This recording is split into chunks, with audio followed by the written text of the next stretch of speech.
Okay, be honest. When a native speaker talks to you, does your brain just shut down? Every single time. And it's so frustrating, because I've studied English for years.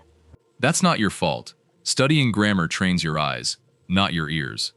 So what actually works then? Listening, just listening, every day, without a textbook. That sounds too easy to be true. It's easy, and it fits right into your normal day. Okay, now I'm curious. Good, because today, we're showing you exactly how it works. Let's get into it.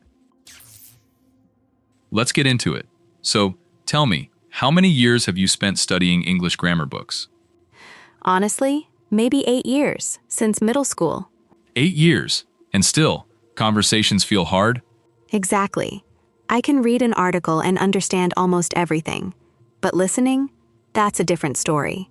You're not alone. Millions of learners face this exact gap. Why does that happen, though? It doesn't make sense. Because reading and listening use completely different skills. Wait, really? I always thought they were connected. They are connected, but they work in different ways. Reading gives you time to think. You can pause, reread a sentence, look up a word. True. I do that constantly. Right, but real conversation never waits for you. Words fly by, sounds blend together, and people speak fast. That's exactly my problem. Native speakers talk so quickly. They're not actually talking faster than you think. Your ear just isn't trained yet. My ear isn't trained? What does that mean? Think of your ear like a muscle. Without exercise, muscles stay weak. Interesting comparison. So grammar study doesn't exercise that muscle? Not really, no. Grammar builds knowledge, but knowledge alone won't help you catch fast speech. So all those years of textbooks basically wasted my time? Not wasted, just incomplete. Grammar gave you a strong foundation, but foundations need something built on top. Okay, that makes me feel a little better. Good, because here's the truth. Fluent speakers didn't become fluent by memorizing rules. Then how did they do it? Through exposure. Constant exposure to real spoken language, day after day. Like watching shows or listening to podcasts? Precisely. Their brains absorbed patterns naturally, without forcing anything. But I've tried watching shows before. I still get lost. That happens when the content is too difficult, or when you're trying to translate every single word. Oh, I definitely do that. I translate everything in my head.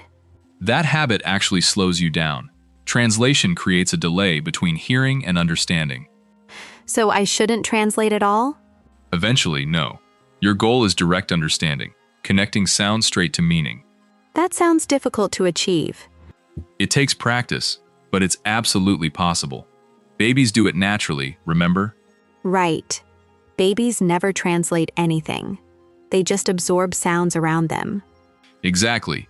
And their brains build understanding slowly, through repeated exposure. So maybe I should approach English more like a baby does? In some ways, yes. Not literally, but the principle stays similar. Expose yourself often, stay relaxed, and let patterns sink in naturally. This actually feels refreshing. No pressure, no memorization drills. Exactly, and that's the beautiful part. Listening feels less stressful than traditional studying. I'm starting to see why this approach works better.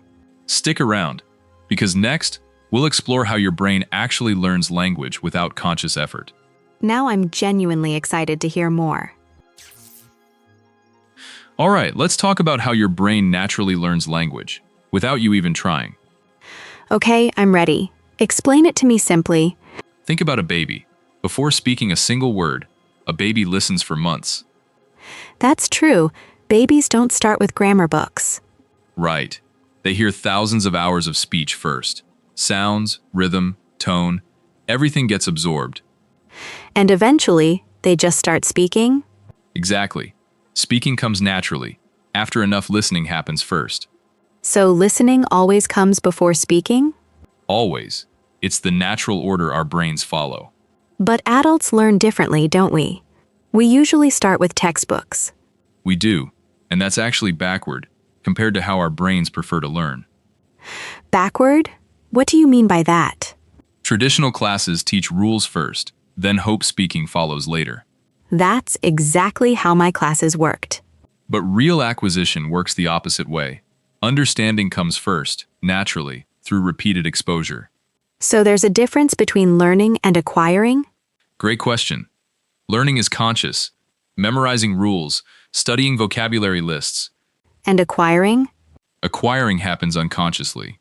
Your brain absorbs patterns without deliberate memorization. That sounds almost magical. It's not magic, just biology. Our brains are wired to detect patterns automatically. Give me an example, something simple. Sure, think about your native language. Did you study its grammar before speaking it? No, not at all. I just spoke it naturally, growing up. Exactly. And later, school taught you the grammar rules you already used correctly. Wow, I never thought about it that way. Most people don't, until someone points it out clearly. So basically, my brain already knows how to acquire language naturally? Absolutely. Your brain never lost that ability. It's still there, ready to work. Then why does English still feel so hard for me? Because you're relying mostly on conscious learning instead of natural acquisition. How do I switch that balance? Simple. Increase your listening time and decrease your grammar drilling time. That feels like a big mindset shift. It is, but a really freeing one once you accept it. Okay, I like that idea. Less pressure, more natural exposure. Exactly. And here's something encouraging. Your brain doesn't need perfect understanding to start learning. Wait, really? I thought I needed to understand everything. Not at all. Partial understanding still builds real progress, slowly and steadily. That's such a relief to hear. Your brain fills gaps naturally, connecting context clues over time. So even confusing moments still help me somehow? Yes, confusion is actually part of the natural learning process. I always thought confusion meant I was failing. Completely opposite. Confusion means your brain is actively working things out. That changes how I'll feel next time I get confused. Good, because that shift in mindset matters more than people realize. This whole conversation is honestly changing how I see language learning. I'm glad, because next, we need to check in with you directly. Check in? What do you mean? You'll see in a moment. It's important for anyone listening right now. So here's the thing. Everything we just talked about only works if you actually believe it applies to you. What do you mean by that? I mean, right now, are you nodding along, thinking, yeah, that's me? Honestly, yes. This is exactly my situation. Good, because that recognition matters. Let me ask you something directly. Go ahead, ask away. Have you ever felt embarrassed, saying, sorry, can you repeat that, during a conversation? Oh, way too many times. It's honestly humiliating sometimes. You're not alone at all. Almost every learner feels that exact embarrassment. It's comforting to hear that, actually. That's why we're making this video, to help people move past that feeling. I really appreciate that. It feels different from typical English lessons. It should feel different, because our approach focuses on real communication, not perfect grammar. So what's the biggest fear people have about this method? Probably this, but I won't understand everything I hear. Yeah, that's actually my fear too, if I'm honest. Completely normal fear, and we'll tackle it directly later in this video. Okay, that's reassuring. I was worried you'd skip past it. Never. That fear deserves a real answer, not just encouragement. Good, because encouragement alone doesn't fix confusion. Exactly. And we're building toward that answer step by step. I appreciate that this feels like a real conversation, not a lecture. That's intentional. We want you to feel like a friend is guiding you. It definitely feels that way, which is refreshing. Speaking of friends, if you're finding this helpful, join our community here. Oh, right. Tell them how to do that. Just hit that subscribe button. It genuinely helps us keep making content like this. And it's completely free, right? Totally free. No cost. Just one simple click. I already subscribed myself, honestly. Same here, and I still watch our own videos for practice. That's funny, but also kind of true for learning too. Exactly. Repetition helps everyone, even people making the content. Okay, so subscribing helps you, but how does it help listeners? Great question. Subscribing means you won't miss new episodes, new techniques, new practice sessions. And this channel focuses specifically on listening skills? Yes, entirely. Real conversations, real techniques, real progress, week after week. That sounds like exactly what learners need. We think so too, and your support genuinely keeps this going. All right, everyone, seriously, subscribe if this feels useful so far. It only takes a second, but it means a lot to us. Now, let's get back into the good stuff. Absolutely, because next we're sharing the single most important idea in this entire video. Wait, the most important one? Now I'm really paying attention. You should be, because this next part changes everything. Okay, I'm ready. Let's hear it. Stay with us, because part 4 is about to shift how you think about listening forever. Okay, here it is. The one idea that changes everything about listening practice. I'm ready. Don't hold back. You don't need to understand every single word to improve. Wait, seriously? That goes against everything I believed. I know, but stay with me. Understanding around 80% is actually perfect. 80%? Not 100? Exactly. That missing 20% is where real learning happens. That sounds strange. How does missing words help me learn? Because your brain starts guessing meaning from context, just like a detective solving clues. Oh, I like that comparison. Context clues instead of dictionaries. Precisely. Your brain naturally fills gaps using surrounding words, tone, and situation. So confusion isn't the enemy after all? Right. Confusion becomes fuel, not failure. It pushes your brain to work actively. This completely changes how I'll approach listening now. Good, because most learners quit too early, thinking they need perfect understanding. I've definitely quit videos because I felt lost. That's the biggest mistake learners make, chasing perfection instead of progress. So how do I know if content is at the right level for me? Simple rule, you should understand most of it, but not all of it. Can you give me something more specific, though? Sure. If you understand less than 50%, the content's too difficult right now. And if I understand everything perfectly? Then it's too easy, and your brain isn't being challenged enough. So there's a sweet spot, somewhere in between. Exactly. That sweet spot is where real growth happens fastest. How do I actually find that sweet spot, practically speaking? Start listening to something. If you feel completely lost within seconds, switch content. Just switch immediately, without forcing myself through it? Yes, forcing yourself through impossible content just builds frustration, not fluency. That's honestly a relief. I used to force myself constantly. Most learners do, and it usually backfires, killing motivation completely. So finding the right level protects my motivation too? Absolutely. Motivation matters more than people realize in language learning. This feels like such a practical, doable strategy. It is, and here's another important piece. Comprehension improves gradually, not instantly. Meaning what exactly? Meaning the same content might feel confusing today, but clearer next month. Because my brain keeps absorbing patterns, even between sessions? Exactly. Your brain processes language even while you're sleeping, believe it or not. That's fascinating. I never considered that possibility. It's true, and that's why consistency matters more than intensity.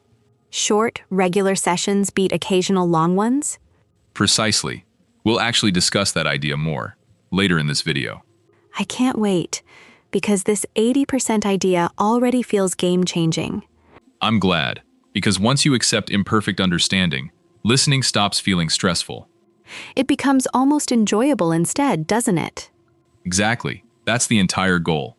Enjoyable, natural, pressure-free listening. Okay, so now I understand the mindset. What about actual content choices? Great transition, because that's exactly what we're covering next. All right, let's talk practical stuff now. What should you actually listen to? Yes, please. Give me real examples, not just theory. First rule, choose topics you genuinely enjoy, not what you think you should study. Wait, so my interests actually matter here? Enormously. Motivation drops fast when content feels boring or forced. That makes sense. I've abandoned so many educational podcasts already.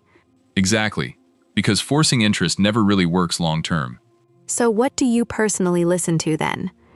Honestly, cooking channels. I love watching people prepare food while chatting casually. That's such a relaxed way to learn. Precisely, because the conversation feels natural, not scripted for teaching purposes. What about people who love true crime or mystery stories? Perfect choice, actually. Storytelling podcasts naturally repeat key vocabulary throughout the episode. Oh, that's smart. Repetition without even noticing it. Exactly. And repetition is exactly how new words stick in memory. What if someone loves sports instead?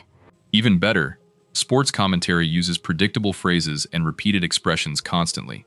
So basically, any genre works as long as it's genuinely interesting? Right. Interest keeps you engaged longer, and longer exposure means faster progress. What about difficulty, though?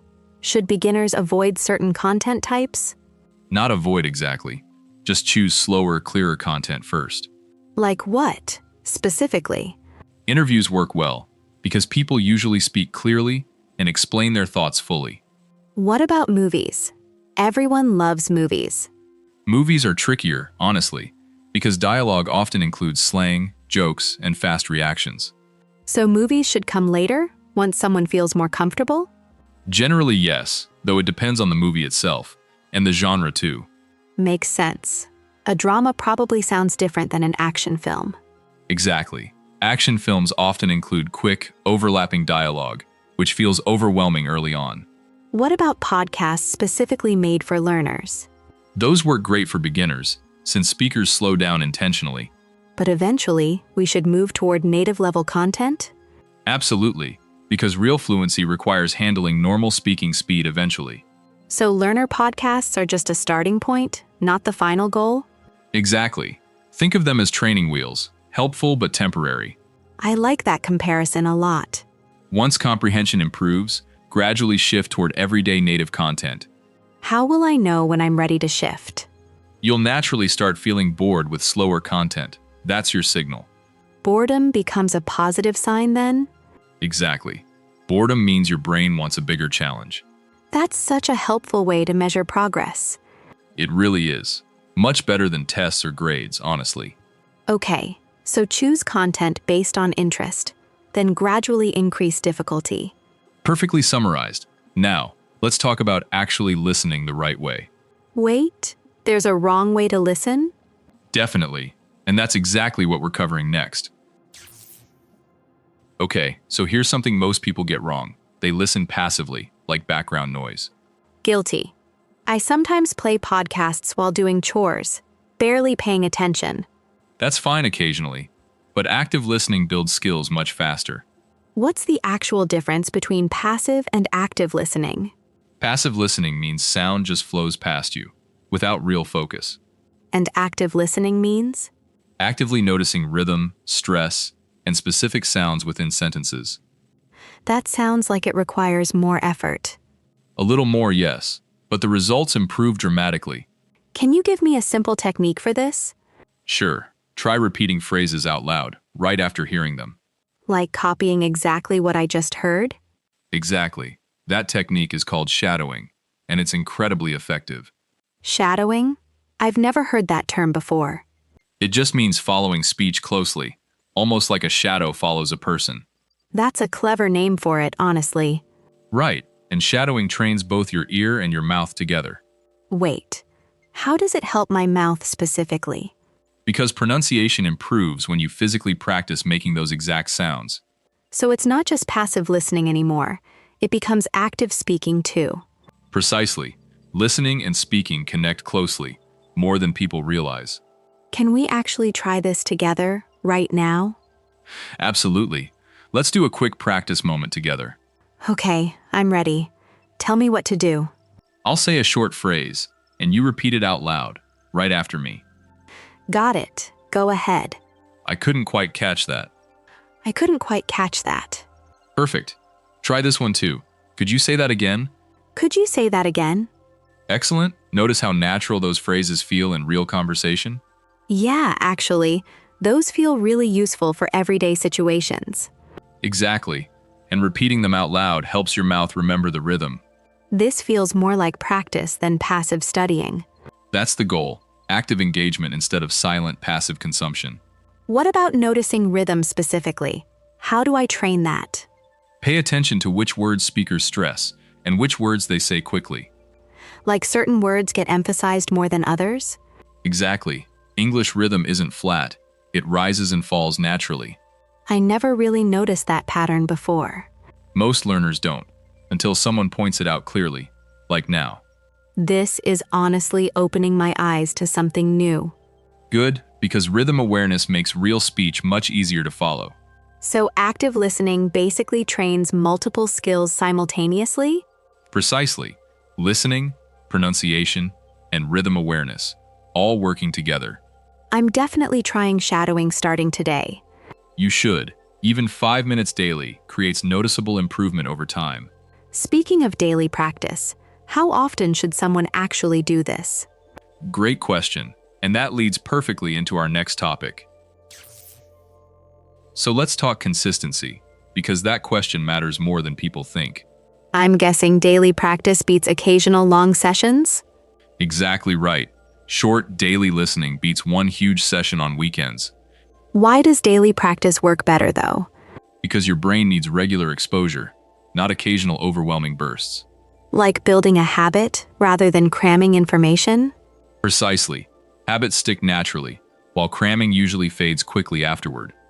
How much time should someone realistically dedicate each day? Honestly, even 10 minutes daily creates meaningful progress over time. That's it? Just 10 minutes? Just 10 minutes, consistently, beats 2 hours once a week. That feels incredibly manageable, actually. That's intentional, because manageable habits actually survive busy schedules. I've definitely failed big goals before, from trying too much at once. Everyone has. That's actually the most common reason people quit learning. So starting small protects against quitting later? Exactly. Small wins build momentum, and momentum keeps you going. What does 10 minutes of listening even look like practically? Maybe during breakfast, or while commuting, or even brushing your teeth. Wait, brushing my teeth? That's such a random example. It works though, because you're already doing that activity daily anyway. True. Attaching listening to existing habits sounds smart. Exactly. That's called habit stacking, combining new habits with existing routines. I like that term, habit stacking. It removes the pressure of finding extra time in your day. Because honestly, finding extra time feels impossible most days. Right, but stacking habits means you don't need extra time at all. What if someone misses a day, though? Should they feel guilty? Absolutely not. Missing occasional days is completely normal and expected. So perfection isn't actually the goal here? Never perfection, just consistency over time, imperfect but steady. That takes pressure off, honestly, hearing you say that. Good, because pressure kills motivation faster than almost anything else. What about tracking progress? Should people measure improvement somehow? Simple tracking helps, like marking days on a calendar. Just a visual reminder of consistency, basically? Exactly. Seeing your streak grow feels genuinely motivating over time. Might actually try that starting today. You should.